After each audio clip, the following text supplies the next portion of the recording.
সমস্যাটা দাম লাগবে। আমরা সরকারি ডাক্তার বিনা পারিশ্রমিক চিকিৎসা করি।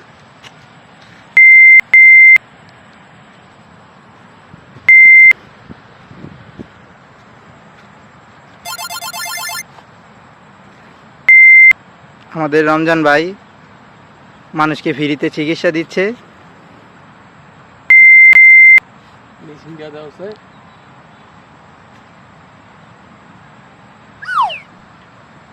এখন জ্বর মাপা হচ্ছে।